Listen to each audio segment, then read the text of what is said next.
So we're going to start out. I just want to briefly introduce myself and the panel. So my name is Rebecca Kagan. I work at AshokaU, the Renewal Manager in the Changemaker Campus Program. And we have an excellent panel here of change leaders and social entrepreneurship educators who are really the best of the best here to tackle some of the most difficult questions that we face now as a community. So in the wrong order, but we'll go the order on the slide, we have Melissa Carrier, who is the founding director of the Center for Social Value Creation, sitting over here in the middle at the University of Maryland, or formerly at the University of Maryland. Marita Kim, all the way in the end, is the co-founder and executive director of AshokaU. Cheryl Kaiser, in the middle, is the executive director of the Babson Social Innovation Lab at Babson College. Todd Menwari, down on the end, is the director and associate teaching professor at the Ballard Center for Economic Self-Reliance and the Peary Social Entrepreneurship Program at Brigham Young University. And Josh Shoup, sitting next to me, is the adjunct faculty and social innovation research fellow at Tulane University. So we've got a great group of change leaders here. And also, I believe this is the only panel that we have someone from AshokaU actually speaking on, which I think speaks to how important and difficult we think these questions are. Well, but she doesn't trust them. Yeah, there are alternative interpretations, but these are just really difficult questions, and I think we wanted to throw our own voice in there as well as one of many that could possibly be overruled. There's lots of interpretations there. So without further ado, I'd like to throw out our two easy questions that we're going to answer today. I think we'll be done early. It'll take us like 15, 20 minutes, and then, we'll head out of here. So all we need to do today is answer what is social innovation and what is social entrepreneurship. And then we're good to go. All right. So before we start, I was inspired by a few quotes. So let's start with these. I can't define it, but I know it when I see it. Father Stewart, very famous quote, U.S. Supreme Court Justice. How about this one? I'm usually very attracted to things I can't define. If something's too clear, it's often not inspiring to me anymore. This is a designer, Belgian designer. Maybe if that's your view, you actually come to this session. I don't know. Finally, define yourself before others do. And this is a neurologist and philosopher. Okay, so I say these quotes in jest, but I actually think that these quotes symbolize a lot of the reason why we're having this conversation right now. Especially starting with the last one, define yourself before others do. Because we're hitting a point where people actually know what social entrepreneurship is, or at least they think they do. They've heard of the concept, they're interested in it, they want to know more, and there isn't a clear consensus on what these words mean. Nobody is really able to agree or to put their stake in the ground and say, yeah, we as a community think that this is what social entrepreneurship is, or think that this is what social innovation is. And so other people are defining us. Other people are defining our community, are defining social entrepreneurship education, and if we want to have a voice in the conversation about what we do, this is really our time. I also think there's something to be said for the middle quote, which is that the complexity of these issues is one of the reasons why they're so intriguing to many of us. I mean, these aren't simple problems, right? And so we're at an interesting point where we have to ask ourselves, how do we define a concept clearly enough so that other people don't define us, but broadly enough that we're inclusive and sort of open and flexible to new interpretations, right? We don't lose the attractiveness, the innovation, the creativity in these concepts. So we're gonna have to try to walk that line to be clear but not exclusive. And so really just excited to give you a very brief background, and then you won't hear much from me. I'm going to lay the groundwork a little bit and start by explaining some of the history of the definition of these two terms, social entrepreneurship and social innovation. And then we'll get to dive into the good stuff, which is hearing from the panel about where they agree, where they disagree. You're not going to get a clear consensus from the panel, which is really the entire point, I think. So without further ado, let's start with Greg Deese, who wrote one of the founding articles in 1998 about the definition of social entrepreneurship. So actually, Greg Deese didn't start by saying, here's what I think social entrepreneurship is. Greg Deese started by looking at what is an entrepreneur. And we think of this as this newfangled concept, something that's just hit the media that everyone's talking about. But in fact, entrepreneur is a word that appears in French economics in the 17th and 18th century. But you'll see even there similarities to the concepts that we talk about today, with the idea of undertaking a significant venture and finding a solution that creates value. So then Jean-Baptiste Say says, the entrepreneur shifts economic resources out of an area of lower productivity into an area of higher productivity and greater yield. And you'll see some of these same phrases when we talk about social entrepreneurs later. Joseph Schumpeter says the function of entrepreneurs is to reform or revolutionize the pattern of production. Peter Drucker says the entrepreneur always searches for change, responds to it, and exploits it as an opportunity.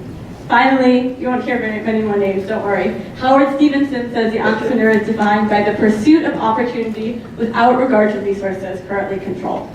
So this is all coming from Greg Deese's exploration of the old roots of the word entrepreneur. He pulled together all these ideas and said, I think from these multiple definitions, I can create a concept of what an entrepreneur is. But then he said, what is a social entrepreneur? That social entrepreneurs are one species in this genus entrepreneur. They are entrepreneurs with a social mission. However, because of this mission, they face some distinctive challenges, and any definition ought to reflect this. So he was really comfortable saying social entrepreneurship falls within the umbrella of entrepreneurship, but there's things that are different about it, techniques that you need to use that are separate. And so this was Greg Deese's full definition of what a social entrepreneur is. So take a minute to look at this. It's pretty complex. And he pulls from all of the previous definitions that I showed you about an entrepreneur. So he says a social entrepreneur plays the role of a change agent in the social sector by adopting a mission to create and sustain social value, not just private value, by recognizing and relentlessly pursuing new opportunities to serve that mission, engaging in a process of continuous innovation, adaptation, and learning, acting boldly without being limited by resources currently in hand, and exhibiting a heightened sense of accountability to the constituencies served and for outcomes created. So you can see a lot of the similar themes there, right? About creating and sustaining social value, about relentlessly pursuing new opportunities, continually innovating, and this idea that you're not actually limited by the resources that you should, in fact, be limited by. And so, as the definition of social entrepreneurship evolved, a new question emerged, which was how did this idea of social entrepreneurship relate to social innovation? And over time, I think we've come up with the idea that social innovation is maybe an extension or a broader version of social entrepreneurship, and that this is a newer concept. But in fact, if you look directly at Greg Deese's original article in 1998, he says, social entrepreneurship describes a set of behaviors that are exceptional. We could use many more of them. Should everyone aspire to be a social entrepreneur? No. Society has need for different leadership types and styles.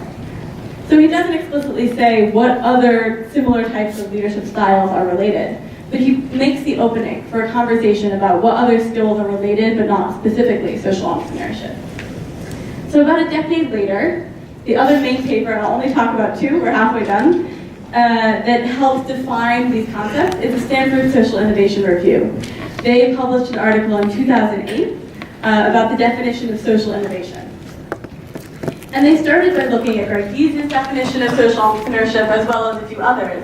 And they started thinking entrepreneurship is fantastic, but there is a gap between entrepreneurship and innovation. So one quote here is, enterprises are important because they deliver innovation, but ultimately innovation is what creates social value.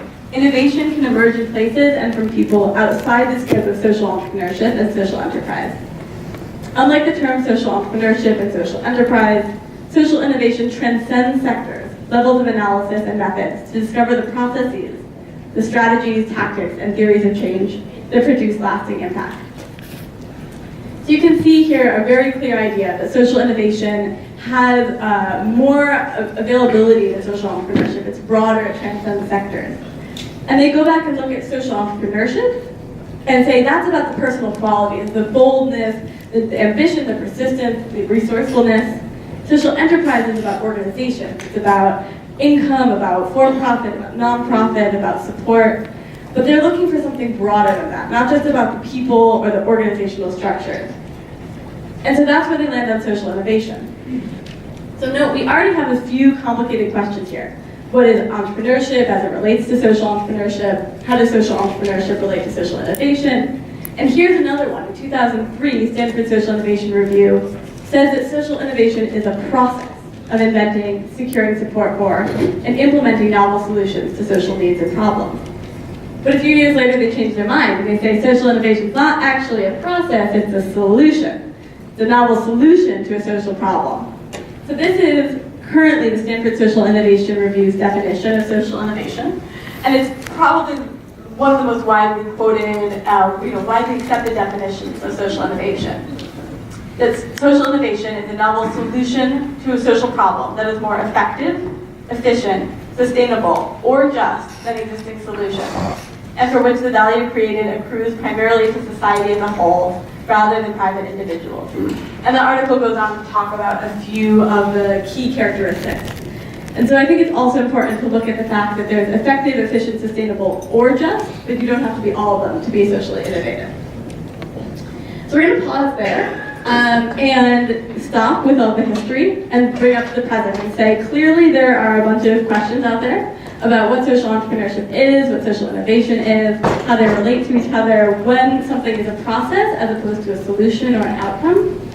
And then really, I think the broader question that the panelists have been reminding me is that this isn't just about defining the terms, right? It's about asking, once we know what it is, how does that change our methodology? How does that change how social innovation and social entrepreneurship relate to other fields? What do these fields have to learn from other fields? Where do they overlap? Where is terminology getting in the way? And really, I think that it was Melissa who said there's often a point in movements where language can either be a barrier or it can be an asset. And we need to make sure that we're not in a place where the definitions of social innovation and social entrepreneurship are a barrier to us being able to do this work. Okay, I know I just threw a lot at you. I'm going to stop there, and we're going to turn it over to our fantastic panelists. So each panelist is going to have 3 minutes to answer 3 questions. We're going to do 1 question at a time. These are not easy questions that we're about to throw at them. The first one is, what is the definition of social innovation, and what is the definition of social entrepreneurship? So we're going to give them only 3 minutes each to answer this. And at the end of this, we're going to have plenty of time for question and answer. So please write down your questions, remember quotes that you don't think make sense or that you agree or disagree with, and after that, we're going to break up into small groups, and you're all going to have to answer the question as well. So start thinking. Great. Okay, the first question is, how do you define social innovation and social entrepreneurship? Starting with Josh. Hello. So this is an interesting question for a number of reasons for me. One, at Tulane, our minor is called Social Innovation and Social Entrepreneurship. So you can see from there that we sort of punted when we created the minor, and let's just label it both of these things. But when you look at the literature around social entrepreneurship and social innovation over the past couple decades, it's interesting that we're still at this point of talking about definitions, because people were thinking about this, it's not a very old field in terms of literature and research, but 20 years ago, people were talking about how are we going to define these things.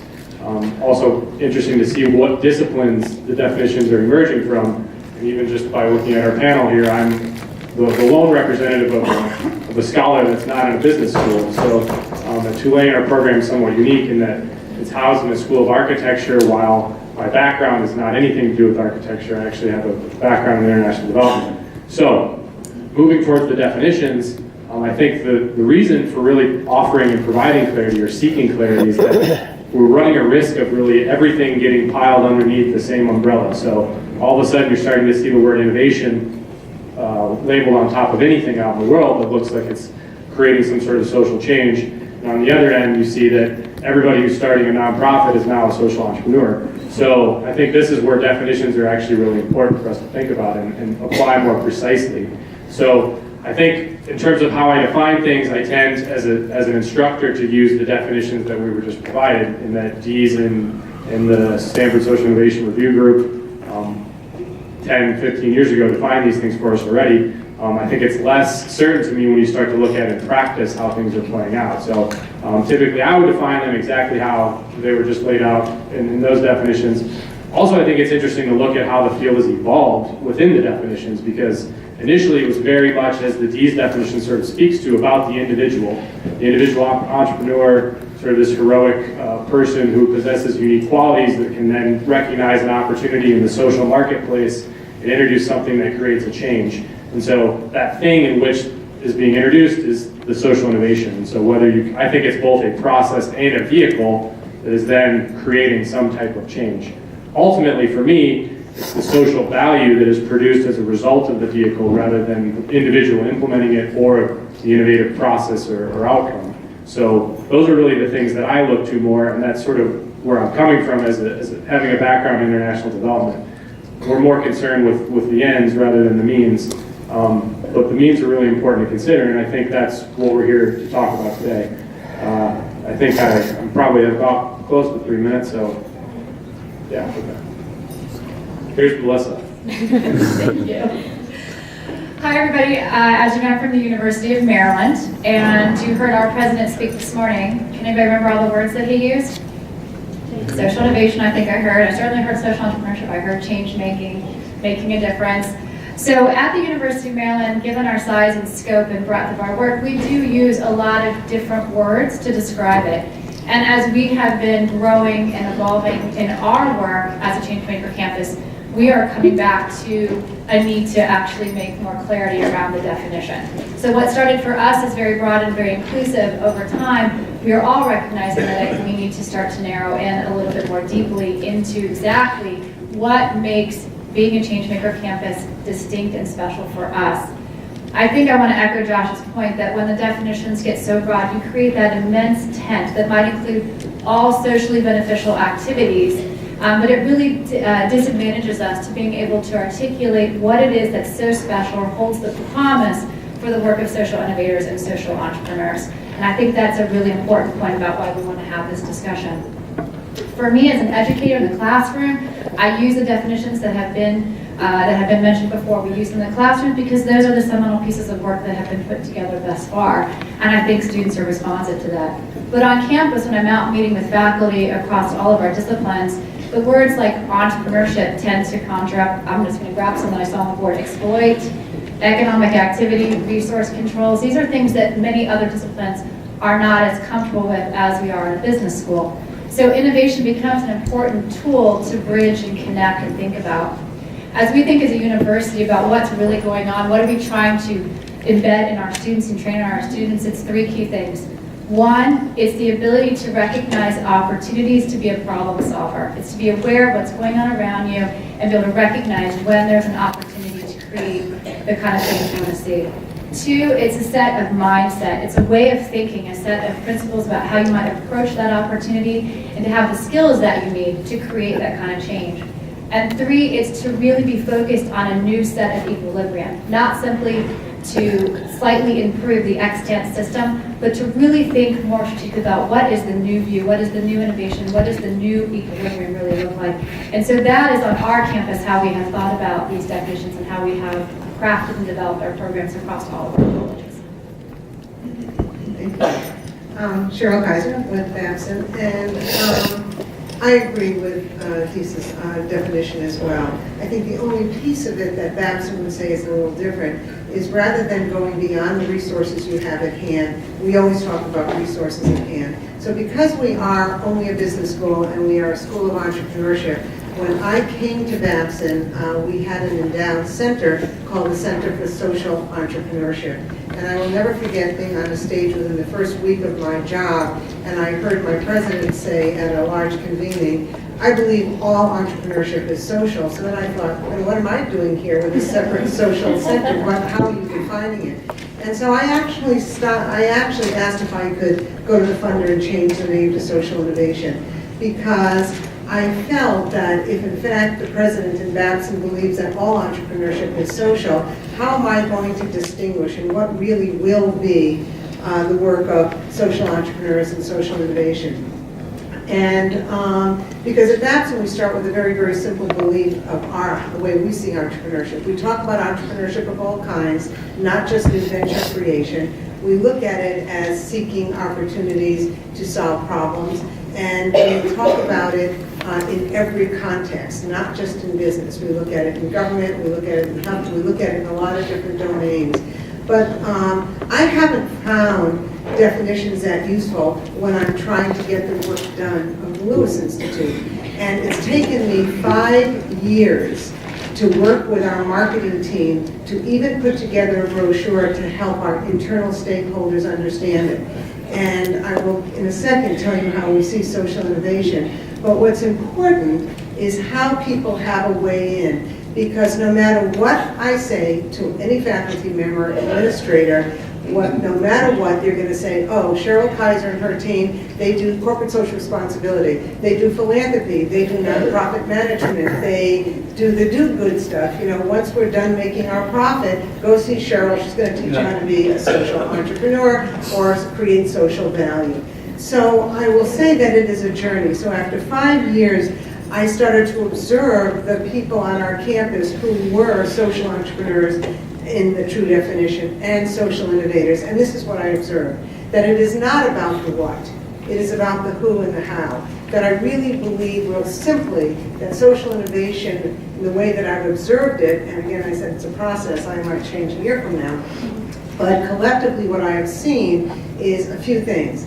That basically social innovation is about promoting usual and unusual partnerships, steering nonlinear journeys, activating change makers, igniting breakthrough interactions, cultivating relationships, and fostering social value, all in service to solving a particular social dilemma.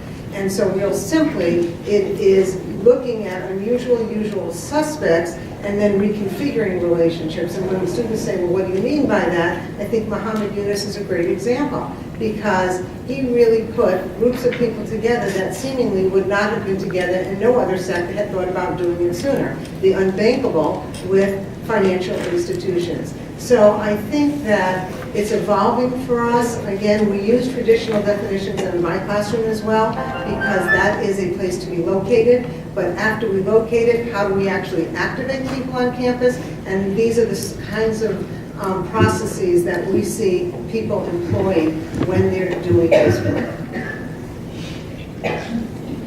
Thanks. I'm Todd Manwaring from Brigham Young University, and I have a slide Becca's going to put up here in a second. I too am going to describe a bit of journey and how we've come to this, and what's happening today.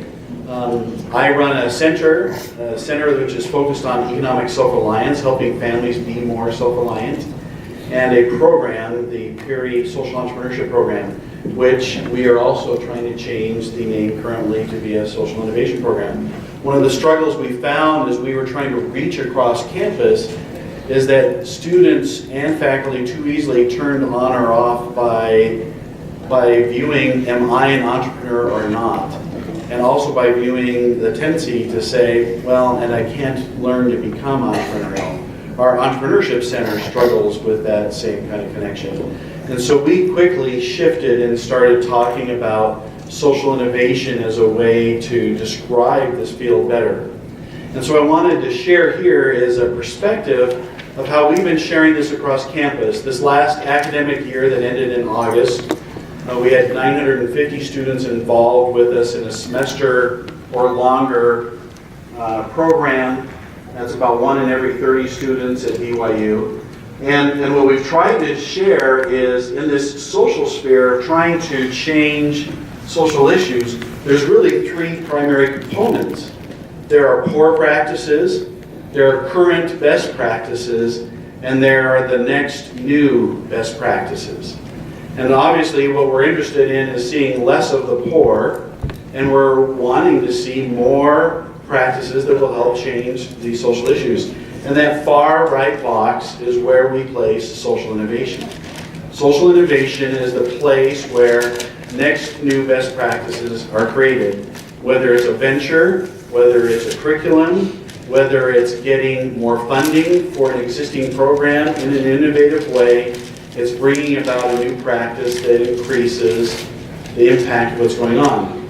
So we tend to describe this as an ecosystem, a very unique ecosystem where lots of different players are involved. Funders, storytellers, philanthropists, people of all different stripes. And in fact, as an ecosystem, then you can kind of think across this, and our sense as we describe this to disciplines and approaches on campus for learning, then the reality is we can take a look at international development. And international development itself says, yes, we know there's poor practices, we know there are current best practices, and we're seeking some new best practices that will occur. When we talk to civic engagement, we find that this is a common, good place to discuss as well. Yes, we realize there's some things that aren't doing very well. There's some current best practices for this. and we need to improve civic engagement. And so we found this to be a useful tool to describe that ecosystem. The second thing we do with this is we use this to be a qualifier, to be an adjective. So we talk about organizations as being socially innovative or not. And what we mean by that is, are they in that far right box in creating new best practices? The last piece for us is we use this as our theory of change. We're interested in our students participating in both of those right areas. We're interested in them being innovators, and we're interested in them being involved in current best practices and making those better, stronger, reaching more people. Our theory of change says, come and participate with us in the area of creating new best practices, and you'll have the skill sets to land back there or in the area of current best practices specifically. We use these documents the same way that many others do in classes, but in general, that's the way we've been talking about this on our campus. Great, so I'm Marina Kim with AshokaU. And clearly being at Ashoka, which has been working for over 3 decades, selecting leading social entrepreneurs around the world, there's some insight and some context that we have for the definition. And I'd say that one of the most important lenses that we have around social entrepreneurship, and one of the big focus areas, is this idea that a social entrepreneur has to be addressing systemic change. And so it's not just a Band-Aid approach to solving a problem, it's really looking at the root of the problem. And so what's interesting about that, when you think about that in an educational context, is there is a lot of analytics to understanding what is the system you're talking about and what are the levers of change in that system, who are the current players in that system, where is an area of intervention or change that you can have that will lead to a positive outcome and not an unexpected negative outcome. So there's a lot of analytics that you can bring to it in addition to a lot of action and more of an action-oriented approach to doing something about that systems change. So I think just the one core systemic change and deeply understanding the system you're actually about to work for a solution in is important.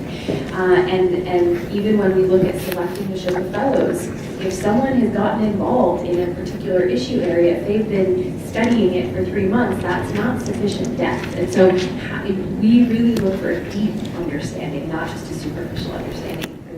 You're not going to change that system very effectively.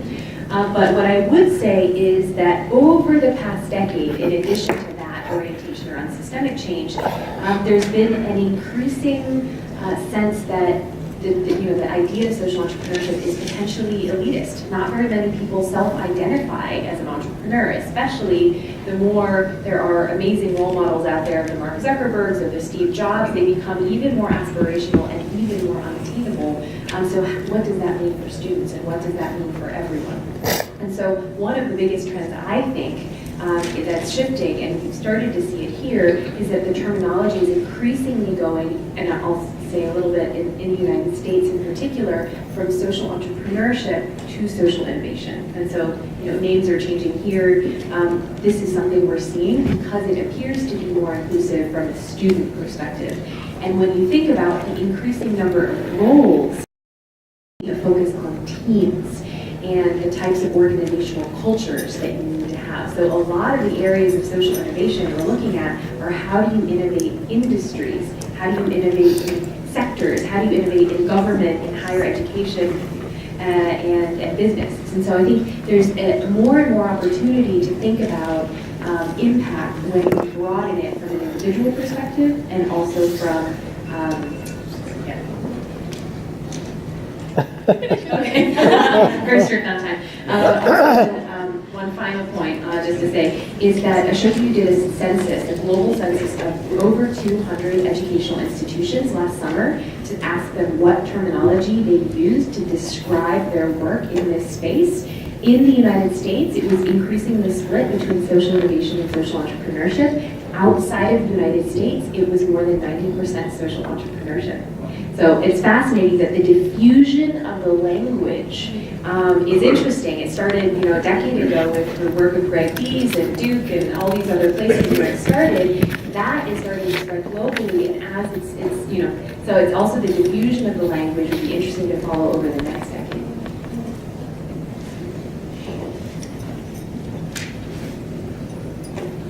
Thanks. Good job, everyone, on time. No test. It's rare that people talk that quickly about something like this. Okay, so the next question is, what is your background and what informed your understanding of these definitions? And I'm going to put the panelists on the spot a little bit and throw an additional question in there, which is, when has your background and your definitions caused tension with somebody from a different background or a different definition of these terms? So we'll go in the same order. Great, sounds good. I think I mentioned this in the initial response that my background is in international development. A lot of my understanding of the world comes from doing the Peace Corps. So much of my framing in terms of practicality comes from those experiences and others doing research internationally. So international development, I think, brings a different, at least it's also not that new of a field. Post-World War II really is where a lot of the literature comes out of, and it's very much economics heavy. So, but I think some of the frameworks that are used in terms of assessment are actually things that should be considered by social innovation and social entrepreneurship. So, I guess we're going to get to that the next question now, right? I did a PhD in international development where I explored ecosystems for changing youth. So what different techniques can you use, what different systems can you create to actually create change in young people? And the framework that I used to understand that is called the capabilities approach, which comes out of the world of human development by a development economist named Mark Dessen. If anyone's familiar with the Human Development Index, a lot of his work resulted in the creation of that index, which previously we were looking very narrowly at assessing country-level development through GDP and economic production. So this basically expanded that perspective, but at an individual level, it's really about expanding an individual's freedom to be able to do more and be more. And I think within all of the things we're talking about, as I said before, that's sort of the end that I think we could be working towards, and that's, at least for me, sort of provides sort of a normative backdrop to understand and assess the level of impact that these different innovations or entrepreneurs are having on the world. In terms of the final question about conflict, when does this come into conflict? I don't know that it has really for me.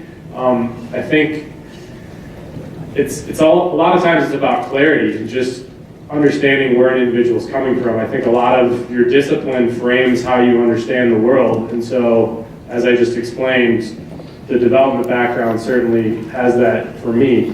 I also sort of reiterate what Marina was saying, that I think the field is transforming a bit and working more towards these collective approaches. I think we at Tulane have a course that I teach called Leadership for Collective Impact. So certainly, if you're thinking about designing systems to create social change, would you want to create millions of nonprofits and social businesses around the world to tackle poverty? I don't know that that's the most efficient use of resources. So I think that's another reason to think about why are these definitions important for us to clarify. Where are we putting our resources? And then how can we actually get people to work collectively and collaboratively? And so I think in our curriculum, that's really one of the things we're aspiring to do. Sort of take that. So I am a chemical engineer by training, and spent the early part of my career mostly working with technology companies and startups. So my natural orientation, the expectation of my orientation would be very much from the venture creation side, and that's very much how I spent about 15 years of my career. But one of the things that I think also informs how I think about this work is this idea of the social piece of it, this idea that what we're trying to do and create is something for societal benefit at the end of the day. And so when I talk about it, I focus much more on the process by which you're going to go through and create the innovation, and the value that you're trying to build as opposed to as opposed to the solution itself. Better? I think that's really, really critical in terms of how we think about this and how it's informed. I spend a lot of time on campus listening to others as well. I think it's important to understand individuals' perspectives and how they react to these words and how they think about the fields and have an important dialogue about that. And I have learned a lot. I have co-taught courses with renowned frog researchers, and I'm trying to understand their work in biodiversity, and they're trying to understand my work in business and venture creation. It has been fascinating across our campus to see more and more of those interactions. Some of the attendees today went over to our Academy for Innovation and Entrepreneurship. I think that says a lot. The university for a long time has been well known for our work in entrepreneurship, in venture creation, and taking research and translating that into successful businesses. And as we want to expand that beyond fields of engineering and fields of business, the words around innovation, I think the idea of creating novel solutions that don't just have to result in the creation of a new organization, but very much can be innovations around policy changes, around culture, around societal shifts, is pretty critical and pretty important to our work. And so our president has recognized that, and we as a change-making team use the words innovation and entrepreneurship, because I still think entrepreneurship has an important role to play in this work. But it has been very much an evolution. I am the founder of a center on campus, and we're the Center for Social Value Creation, and I very deliberately chose those words back when we launched in 2008.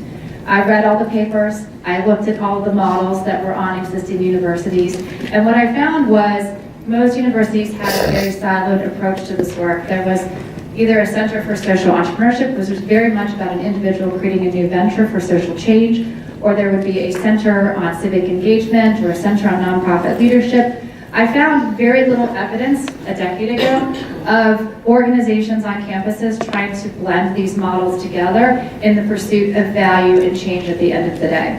And after some quick Google searches, realized that no one had really written about social value creation. Coming from an engineering, coming from an engineering and business background, value creation is really important to us, right? How do you collectively create resources and build something even bigger than yourself? And so that was an important strategy for us on our campus to choose that language very specifically that we could then define and work with others on campus. Okay. My background, can you hear me? My background is in social policy and community organizing. My background is in community organizing and social policy.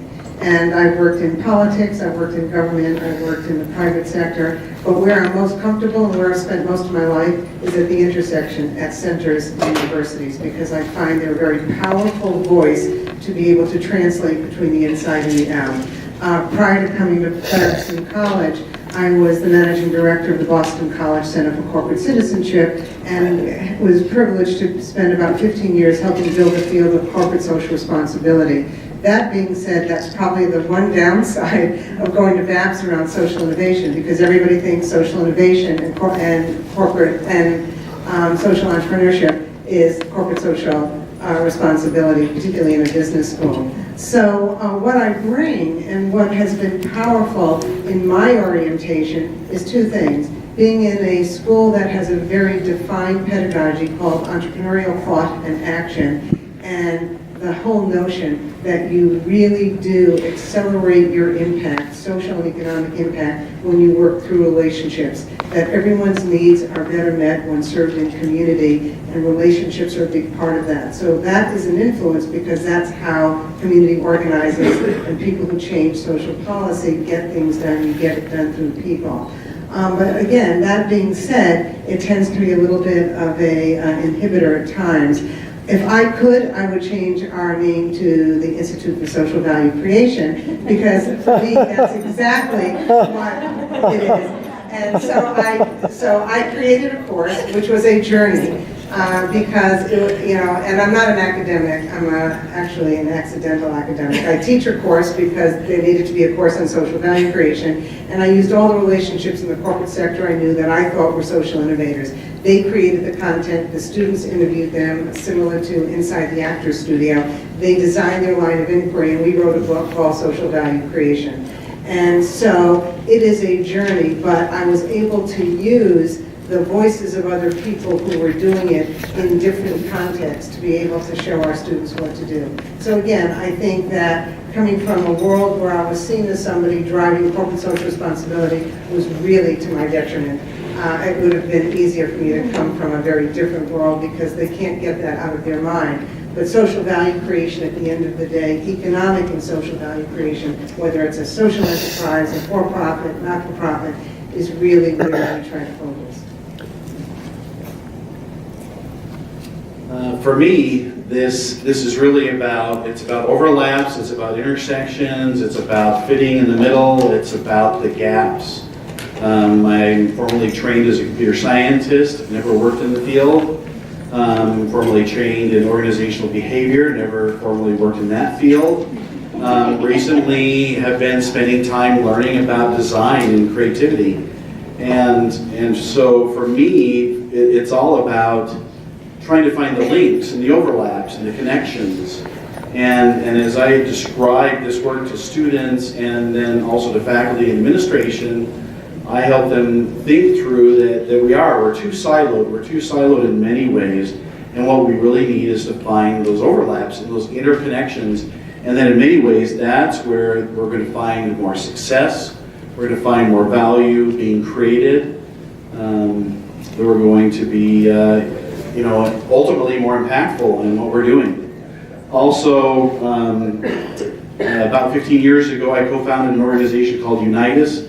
Got involved in the microcredit field. The group of Unitas organizations has 55 million clients in the world. It's very large scale, and so some of these things really do drive my perspectives. I'm very interested in efficiency, effectiveness, sustainability, scale, replicability, and I'm very interested in, at the end of the discussion, has that intervention, has whatever we've created to interact in these social issues helped families to be more self-reliant, helped them to be more capable of going back to the Amartya Sen perspective, of taking advantage of the opportunities that they would like to have around them. So in my case, I think this has been very beneficial. It's helped us reach over 58 different majors on campus. I think we do an easier job connecting with students, a somewhat more difficult job connecting with faculty, and a bit more difficult job connecting with administration and having this kind of a discussion because our university is fairly siloed and doesn't often have things that cut across the multiple disciplines. But I think it's where we're headed, and I think it's where students are interested, and I think it's a resume builder to be able to say, yeah, I got my degree in this, but I also understand this, and I can help you problem solve, because ultimately, at the end of the day, it's all about that. Hi, so I'm going to also take this moment for a logistics and housekeeping. There's 3 empty chairs at the very front. There's 2 in middle tables, and so I just want to make sure this workshop goes till 5 o'clock. It's 2.5 more hours, so if you want a seat, please, we welcome you to take a front seat and be part of this with the chair. But just quickly reflecting, it talks about background. I've been involved in different forms of social entrepreneurship education for about 14 years, starting first as a student.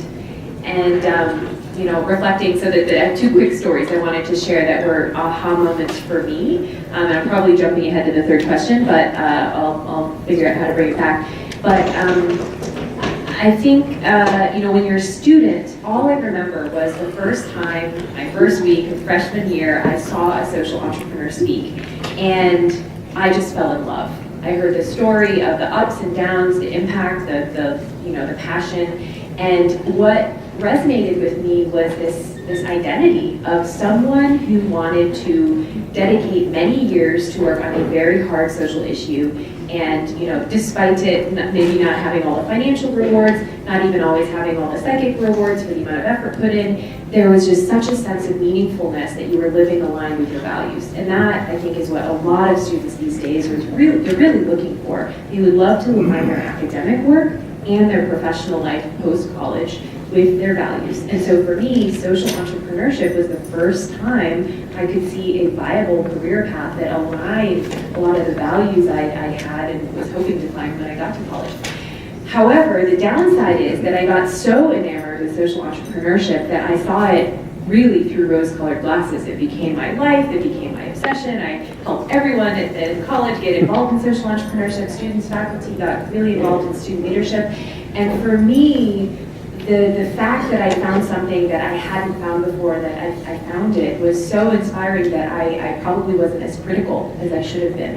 And so just to say for educators out there, that the students are so enamored with it that they found something that brings together so many different interests that they hadn't found in this particular combination before, make sure that you push that critical, questioning, because it isn't a one-size-fits-all solution for all social problems, and it isn't, the silver bullet to really complex issues. So just to say, from someone who fell in love as a student with the idea and the identity of being socially entrepreneurial, I think that it can come with dangers as well. And one of that was, as a student, there's something called alternative spring break. And so I actually got to do an alternative spring break in San Francisco on poverty and homelessness. And so this was very much with my rose-colored glasses on. I was fully in love with social entrepreneurship at this point. And my expectation was that a lot of the organizations we talked to and a lot of the individuals we talked to who lived in homelessness, who lived in poverty, who lived a lot of the real issues, that they would also love social entrepreneurship. They would also love social entrepreneurs. And there was actually very strong critiques from them about people coming in, wanting to scale their impact and measure it like they were under the microscope. And so I found that this amazing solution to social problems had a lot of nuance around the metrics and scale in particular, that when you are an individual living in homelessness or in poverty, you don't always like to be part of the receiving end of that. And so how can you do this work with context, humility, and with remembering the micro level, while we're also thinking about the big picture and the big problems we're solving at scale?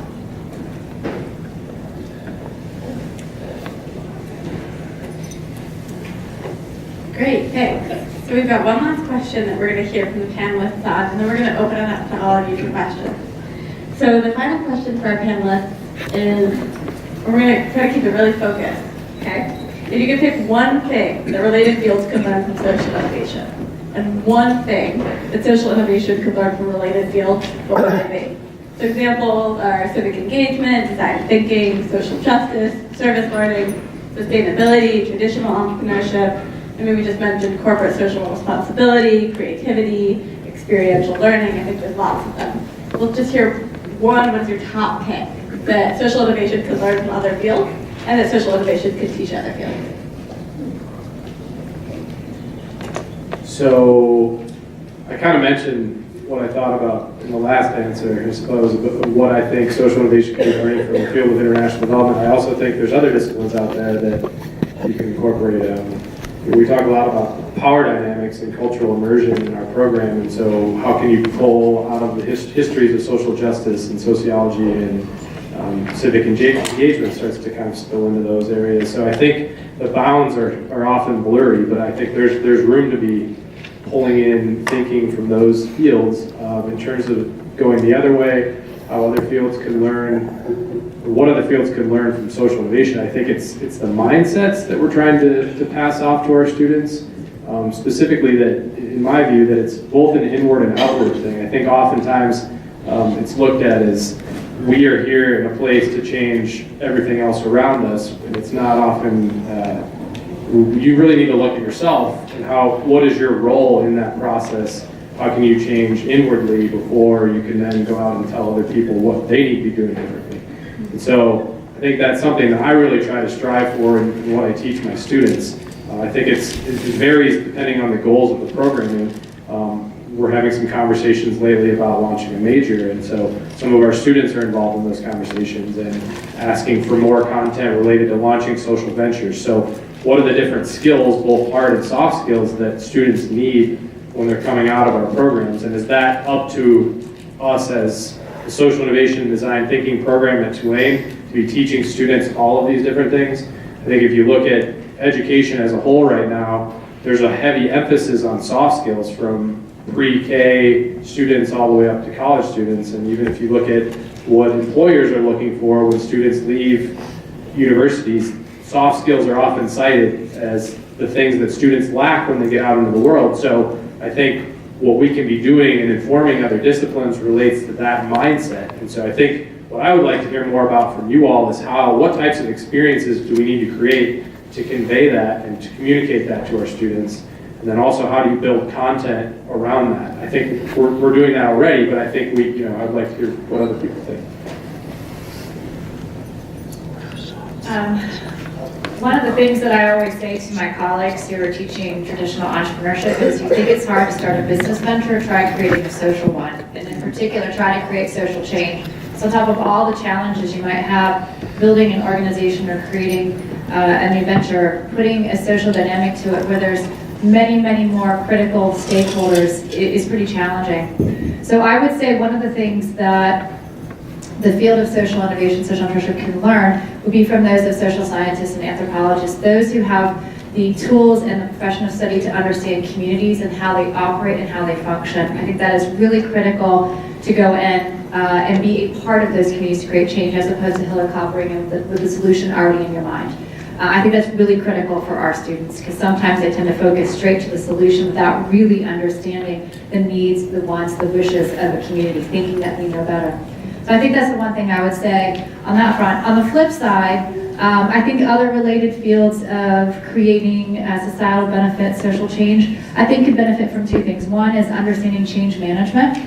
There's a great field of study in the area of business about how do we change institutions, organizations, and people. And I think it's a fascinating field of study that's pretty critical to all kinds of organizations, whether you're a church, a nonprofit, a social enterprise, a government, or a business. So that's one I would say. And the second thing I would say is to better understand how to build sustained models for success, whatever that funding looks like or that structure looks like, but the idea of building something that is sustained. In the field of business, we call it going concern. That's everyone's objective as a business leader, is to ensure that your organization can last into perpetuity. So some of those tools and skills and principles we have in business, I think would be very useful to the social innovation, social entrepreneurship area. I would say that social innovation can learn from the field of entrepreneurship, and I use again entrepreneurship in the way that we talk about it at Babson, which is entrepreneurial thinking and acting, starting with desire. Who are you? What do you know? Who do you know? Your resources at hand, and then an effective way to assess affordable loss. That is how we define entrepreneurship. So from the perspective of social innovation, we try to, whether it's a for-profit business, a social innovation, we talk about, similar to what you just said, Melissa, falling in love with the problem, and that we could learn a lot from the social sciences, which is where my background is, and I can see this all the time, because so many people, and I think many of you have seen this, your students will come and say, I want to solve this problem, and they will walk in and already have the PowerPoint and the name of the organization, and how do I start a 501c3, the whole thing, and I'll step back and go, wow, what's the problem you're falling in love with? And so, both social innovation can learn from entrepreneurship, and entrepreneurship can learn from social innovation, because social entrepreneurs need to look at social value creation with a bigger lens. It's sometimes in the background, it needs to be more in the foreground.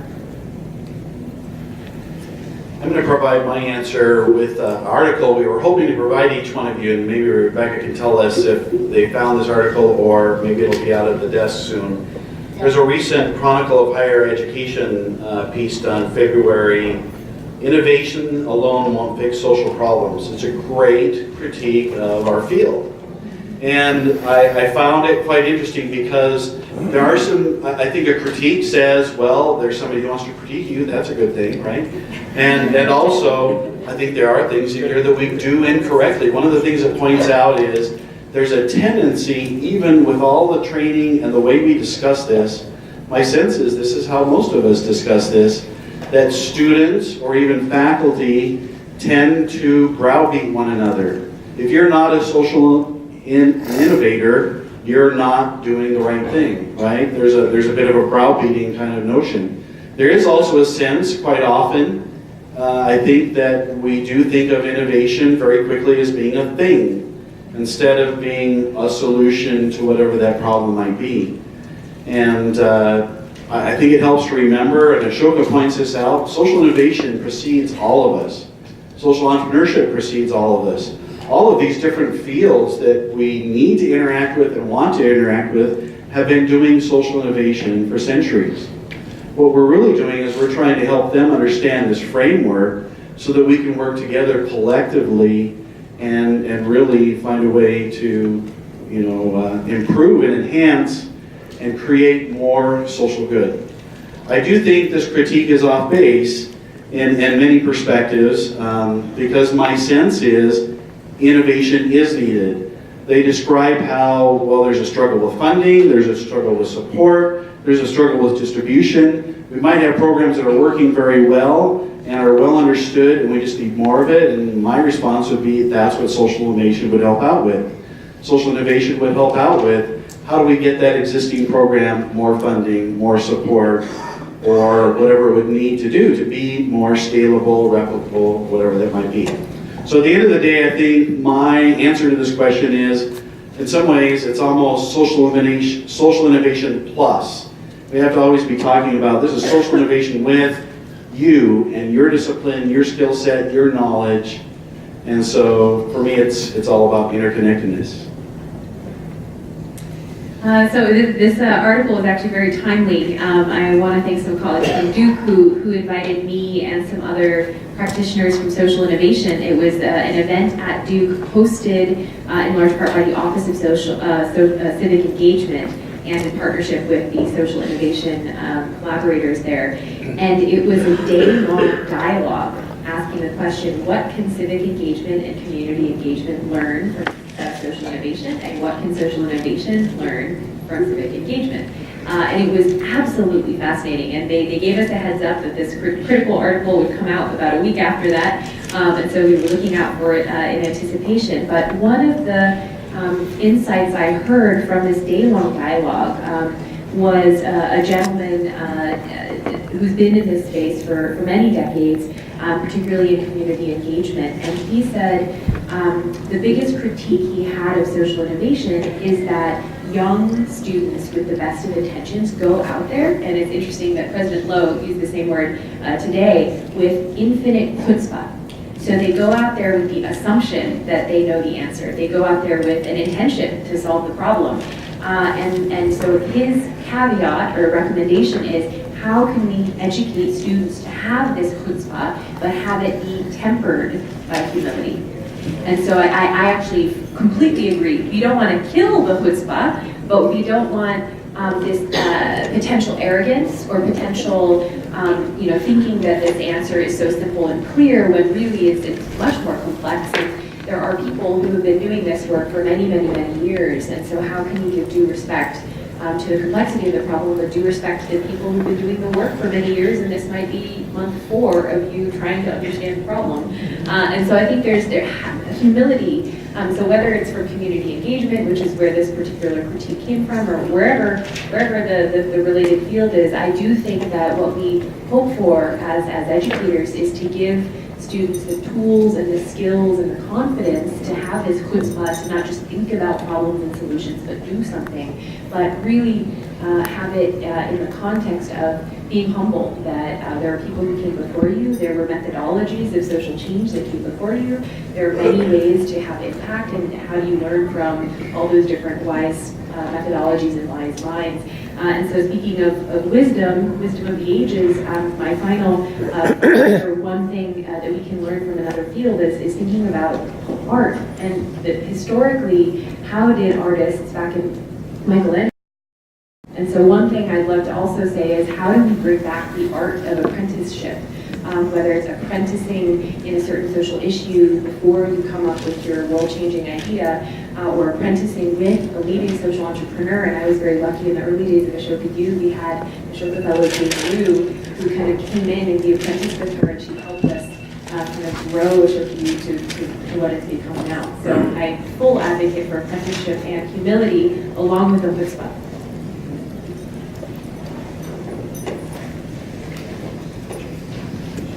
Great, and that is all that we have pre-planned from the panel. So at this point, we're going to open it up to all of you, if you have questions for any of the panelists.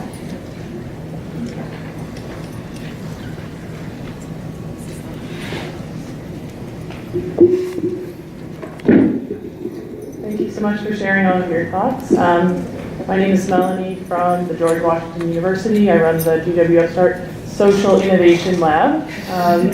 And I struggle a lot with this. When I started my PhD program, I spoke with some of the AshokaU staff and said, what should my dissertation be on?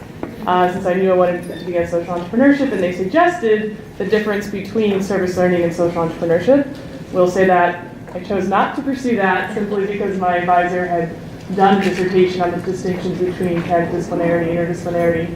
Multidisciplinarity said, please don't go down that route. It's very hard to do. All that to say, one, I have a lot of comments and I'd love to share a lot and get your opinions, but I would like to ask, is my baby ugly? So I help run a social venture track in the business plan competition at GW, which is a massive $200,000 value this year competition in the top 10. And we have our little minuscule but highly publicized $15,000 track. And out of sheer exasperation, I have just published on our website some additional criteria to help our judges, this is why it may be very ugly. Please realize this is not elegant and academic. It's simply, we have students from across the university who have no formal training. I offer workshops, but we get people coming in there from wherever, you know? So they're saying, why isn't this a social venture? First of all, it's pretty easy to kick out the dating websites because they take social very literally. So, you know, but after that, my colleagues want to know, what is your definition of a social venture? And that gets pretty ugly. So I'm not going to read all of my bullet points, there's a lot. I try to reverse the whole pornography, I'll know when I see it kind of deal, but it's a little sneaky. So here's a for instance. The venture addresses a public health issue in a way that engages a community rather than primarily accruing individual benefit. Health related isn't enough. So there's a lot of isn't enough statements there at the end. We have the core operational activity of the venture directly delivers social good. That is, it doesn't fund others to do good. That is to say, corporate social responsibility isn't enough. Because we definitely have, applicants who they make a product and then they give money to someone else to go build a well. And then I have to tell the student who calls themselves and will, if they make it to the finals, get up there and say, I'm a social venture. We're not telling you you're not a social venture. We're simply saying, for the purposes of our track, we are looking for something else. So there's a little bit of a list here. If anybody wants to read it and tell me, is my baby ugly? I would love for you to do that. I don't know if there's a pen. I can write the short link up there, but it's like, I feel like a little bit of this scary, but it's also cool because I haven't been able to find a definition where people are giving that, maybe they don't face my issue because a lot of you are able, and a lot of you are able to groom your students so that they have that sense of what is social innovation before doing something like, let me create something and put it forward and call it a social venture. So I don't know how unique my situation is, but if anyone has any other tools or is willing to tell me, if this works or not, that would be immensely helpful. And I do find all of your comments very, very engaging and helpful. So thank you so much. Thank you. Who wants to take that? Well, again, the tent is very, very broad with a lot of things, and it really depends on your intention. It was interesting when you said corporate social responsibility is not enough. When I started to teach this course, nobody actually knew what they were taking. And I asked them to write why they were taking a course on social value creation. And partly it was because they were so cynical about corporate social responsibility. And when I asked them to take a company and analyze it for their social value, I said, and looking at their CSR is not enough. So I think what you have to try to get at is at the root of what you're trying to activate in the people doing these business plan competitions. I'm not a big believer in all of the business plan competitions because I think you get what you pay for. I think they're useful in some respects, but they encourage sort of crazy ideas with a lot of effort put behind them. I think you have to, my feeling is the baby's not ugly. I think that you have to be much more direct about what it is you're seeking them to be experiencing and thinking about in terms of what it is that you're trying to accomplish or activate in your audience. Can I add something? So I think what you've mentioned is, I'd say that baby's handsome. And we have a social venture competition that we run, and I think there's struggles with trying to look at this. And I think it's right where you mentioned judges coming in and saying, well, help me understand, what is it that you're looking for, what you want to see? And so we've done two things. One is we've required everybody who comes into the competition to go through a design thinking process so that they actually come with articulated prototypes, testing, data from those. They're able to show what has happened, what hasn't, and then they are required to describe the gap between what's real today and what's the potential. Which is also, the potential they often overestimate. But I think the second thing we do is we ask them to define the social impact. So we give them some ways to think through this and help us understand who is this helping, so that buy one, get one model does have some social impact, but it's not as socially impactful as that next venture that the judges are hearing. And so that's the way we've worked around that, is by requiring those two things. I don't know if that helps. Great. Next question. Oh, thanks. Hi, everybody. My name is Morton Winston. Put it Hold it closer, really. Oh, the clicker? No, just you gotta hold it Just closer. yell. Yeah? Yeah. Hello. Hi, I'm Morton Winston. I teach philosophy at the College of New Jersey. And I have a question for people here. How many of you work for an organization that you did not create? You did not create the organization you work for. You mean the institution or the division? Well, it's up to you. So my problem with the term social entrepreneur is that it seems to include people who work within existing organizations, exclude rather, people who work within existing organizations to reform them, change them, steer them. So we have this totally made up, ridiculous word, intrapreneur, which I hesitate to use because I don't even think it's a real word, right? But it's a terrible word, and I don't want to use it. I want a better word for someone like me and many of us here who see themselves as working to make positive change within existing organizations that they're associated with. So innovation kind of covers that. But the problem with innovation is, not everything that's newer is better. As Todd said, I mean, new is sometimes not better. That's also the problem with change making. You can change things for the worse. Okay, so what we need is a term that I don't think we have that's inclusive of people who work within organizations to initiate or lead positive change. Right? That's the word I'm looking for. What's that word? Thank you. Okay, doing some panel have an answer to that word. Anybody have an answer for us? Oh, I was going to move it. We use social entrepreneur. I don't like that. I don't like that. But the reason why we use it, here's what we do, is when we explain that to students, we have found overwhelmingly most students see themselves in that role. And it's been a very tight description for them to access, understand, and get their arms wrapped around. So that's why we use that. At Babson, we use a term, and it's not that much better, but it's what we deem our research because of how we define entrepreneurship. It's called entrepreneur inside. Entrepreneur inside. And it's very distinct from an intrapreneur. An entrepreneur inside is somebody who's actually employing change-making skills, entrepreneurial skills to do something. And in fact, the course on social value creation actually found people inside of companies who were doing things differently and challenging the status quo. So they're entrepreneurs inside. Entrepreneurs inside, that's what we use. I think we might have another audience response as well. So first of all, this is a great panel. Such an amazing group. And I think what we just saw is what we want, which is sort of criticism of all of this. Yeah. That's super healthy. Marina, I'm like you. I'm John Asian from Middlebury, by the way. Sorry.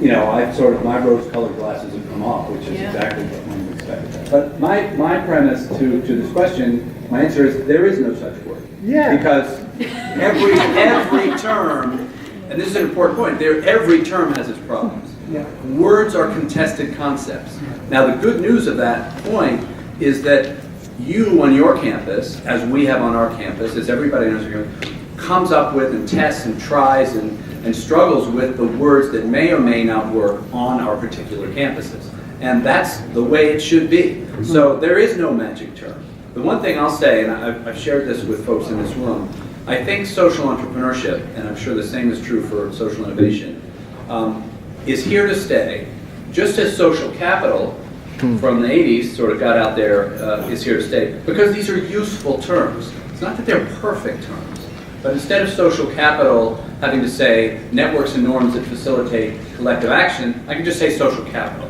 Social entrepreneurship means something to a lot of people. It's a useful term, but it's an imperfect term, and that's a healthy thing to kick these around. Okay, any more direct responses to that, or maybe we'll take another question? Okay, another question. Great. Hi, I'm Carlos from Chile. I kind of make peace with myself around the discussion of entrepreneurship, innovation, and I will stay focused in my own definitions, but I have trouble with social. So can you please elaborate on what is social in these definitions, please? What is social? We have an answer to that. What is Okay.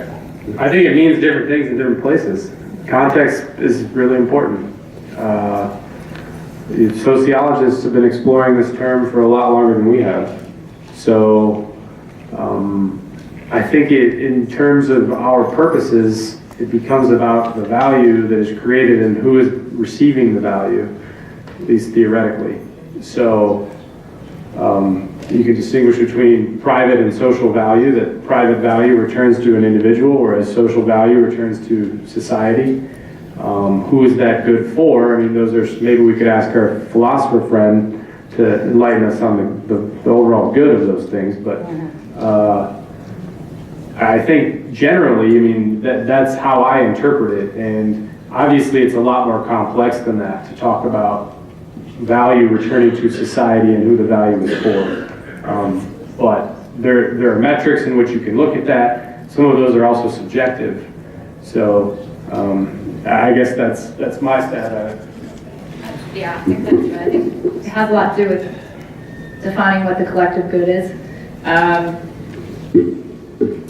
We take maybe an example of looking at what's going on in the recent press in the U.S. around vaccinations of children, for example. This is sort of where I kind of think about social. You know, at what point is the collective good more important than an individual's rights? And so in social, when you think about sort of social innovation, social entrepreneurship, you're definitely trying to do that comparison between what's privatized to an individual and what is, on the whole, more beneficial to the community at large.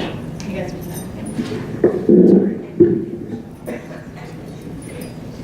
What do you think, Carlos? Yeah, I would be interested, because being from Chile, how do you interpret those things? They're probably very different than the way I look at it. Yeah, most people in Chile, when they hear the word social, they will think about poverty. They will think about people in need. What is people in need? But then I got stuck also with what Cheryl said about President Bollinger. Every entrepreneur or entrepreneurship is social. The other day I told a professor in Stanford, hey, we're opening a social innovation institute. Why? All innovation, all entrepreneurship is social. Okay? But in Chile makes sense, but for most of people it makes sense. Also because they have their centers or their institutes. What about civic? What about public entrepreneurship, what about sustainability? Is it in social? Is social in sustainability? It's hard. It's not so easy. It's not easy, right? Hi there, my name is AJ and I am a social entrepreneur myself. I run a business based in Toronto called Sojo. And my question, I want to pick up on a theme that I kind of hear from everyone up there around language and the challenges. I mean, this is essentially all about language, but the challenges of how to articulate what you're doing in a way that's easily communicated to people. And going back to the original definition that was put on the board by Adiz, I believe, the 4 value pieces that he recognizes in social entrepreneurship are that the solutions are more effective, more efficient, more sustainable, and more just. And as a social entrepreneur, in my experience, certainly you're constantly translating to different, the social people, what you're doing that's valuable to them, and to business people, what you're doing that's valuable to them. Looking at those 4 value props, you can see how all 4 of them are easily communicated to social impact, people who believe in social change. But my question is particularly around justice, because I think that's something that moves so many social entrepreneurs, and that's what draws so many people into these programs, is a more just society. How do you articulate the business value of a more just solution?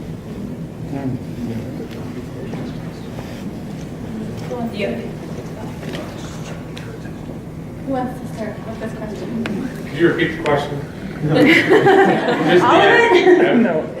No, just how do you articulate the business value of creating more just solutions? A more sustainable solution is easy to understand, more efficient, more effective. From a business perspective, those are very common and understandable value propositions.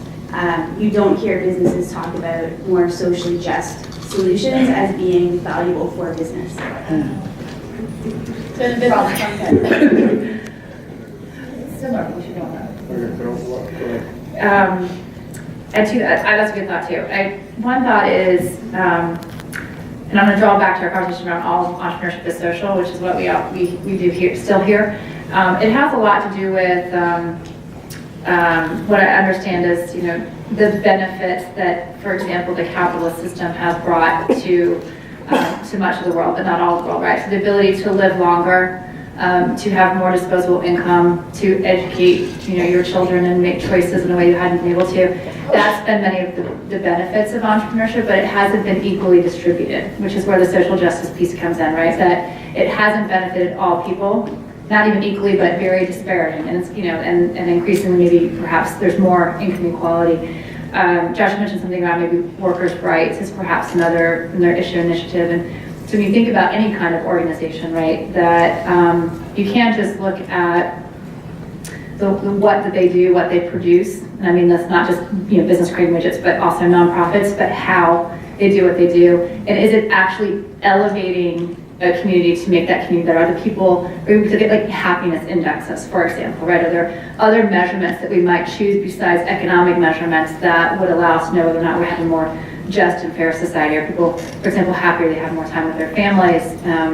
Those kinds of metrics, I think, do play an important role in the conversation. I don't know if I was interpreting your question correctly. Are you asking how you make the case for business that operating more justly is actually producing value for the business? Exactly.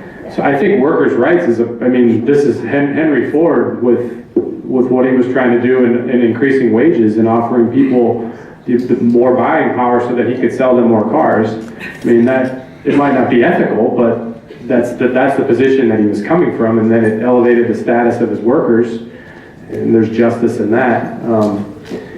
I don't know, I think maybe we're having some of those conversations now at a national level around wages and where things are at. So that's sort of how I think you can make the case for that. Justice is, again, it's context specific. There are universal human rights that we've all agreed upon with the UN declarations, but are those practiced everywhere? It's different. I don't know. I don't know if that helps clarify it, but. You know, a few years ago when I was at the Boston College Center for Corporate Citizenship, we had our board, which were made up of Fortune 500 executives, help write our mission statement, and we had a real tension around adding just and sustainable world. It was a long thing. But the staff, we didn't want to push that because they had to live into it because they were going to start putting it as part of their social missions. So I would go back to what Melissa said. I don't know how they interpret it, but they wanted that word in, and that was 10, 12 years ago, because I think it appealed to a higher purpose for them, and particularly since these were the senior executives driving social value in their companies, it was an important signal that they could then try and deliver on as they talked about, well, this is what we stand for, therefore we have to sign on to the UN Global Compact or whatever it was to deliver on human rights, and et cetera, et cetera. So I do think it appeals to their higher purpose. Whether they deliver on it as well as we like, that's, you know, that's questionable and debatable. Professor at Western Washington University in entrepreneurship, College of Business and Economics. So this definition thing I think is really important, and I'm curious how you overcome this problem. That if we define social entrepreneurship separately from entrepreneurship, or at least even articulate it that way, that somehow we have a strange spin-off effect that the social entrepreneurship is like the good entrepreneurship, and the entrepreneurship is like the bad entrepreneurship. And then if we allow that to happen, and we allow centers and institutes to be named social or entrepreneurship, we bake into our structure that silo that we're trying to break down in the first place with our interdisciplinary program. Yeah.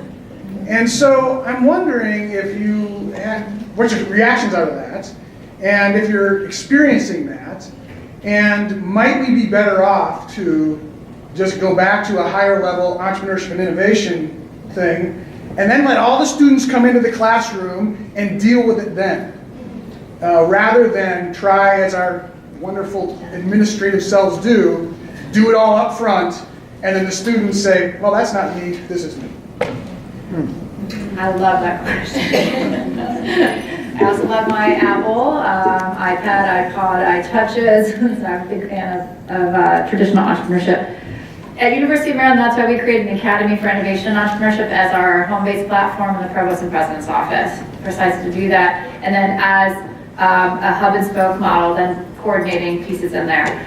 From my perspective, when I launched our Center for Social Value Creation, my whole objective was to eventually not ever need a center called Center for Social Value Creation. Cheryl and I talked about this probably 8 years ago, that my objective at the end of the day was that every way we look at solving problems and we're creating new opportunities, building new, whether it's new organizations, new products, have embedded in them this idea that we need to blend public good and private benefit.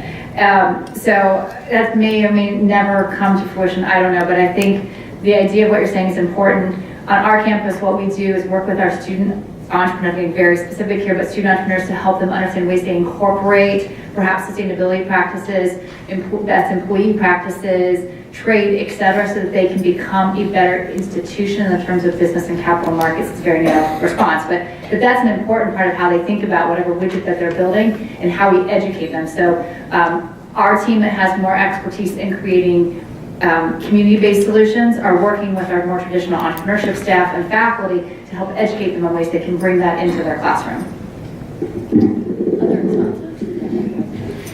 So I think it is really important to decide on the front end, because I think you're going about, you may be going, there's overlap in how you go about solving the problem, but the problem that you're trying to solve is different. That you take the example of Apple, they may be trying to create an experience for people, but it's different than trying to solve an issue of poverty. So I think you're pursuing different ends. So I think it is important to decide on the front end, because students are different in what they want to pursue. I think that the overlap again comes in the types of mindsets that you're trying to pass off to them. So maybe you disagree with me, but I think it's important to distinguish that there are entrepreneurs that are doing things for the world that have social value, but their intentions are not to necessarily produce value for society. If they weren't making a profit off what they were doing, would they continue to do it? But does a 19-year-old kid know that? Well, they should. Isn't that what we're there to do? No, not. I'm talking about if a person walks into the business school, they are brought into a culture that might have been traditionally just narrowly focused on commercial stuff. Mm-hmm. And if they're brought into the liberal arts school, they're going to say maybe brought into a culture, and then we teach them along here. But if we keep them separate, how are we ever going to teach them that, one, the people with social purpose have to have a sustainable financial model, and the people who start with the financial side need to have a sustainable social model. And if we bake in the difference structurally in our universities instead of going to the next level, right. I think we have trouble. I think that's the value of an interdisciplinary degree, which is what we offer at Tulane. Yeah. Anybody from the lighter end of the panel? Well, no, I just want to make sure I think Matt Nash has.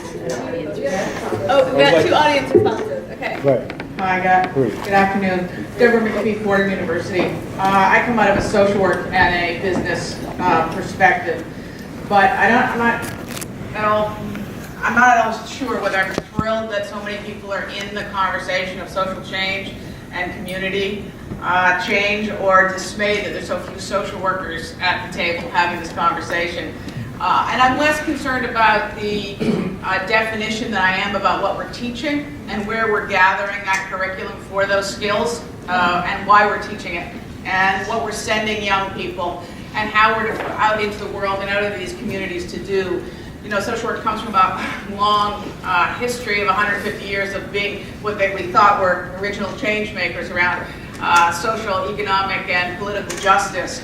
I would say, now being a dean of a school, I am dismayed that so few of us are still having those conversations and teaching that within our own profession. But there still are a great many schools that are, faculty that are, and students that are out in, and professionals that are out in the not-for-profit, building innovative partnerships, creating solutions and innovative solutions to social change. And I guess I'm just wondering, as new sectors and new people have entered this space that sort of myself and my colleagues have been in for a long time and are still trying to work very hard in, to what extent you have had relationships with folks in social work and social policies, community organizing, et cetera.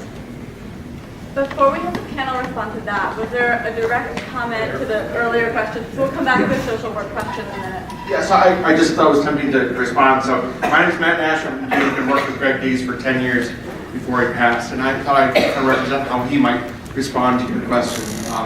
So the context of the meaning of social entrepreneurship has two sides to it.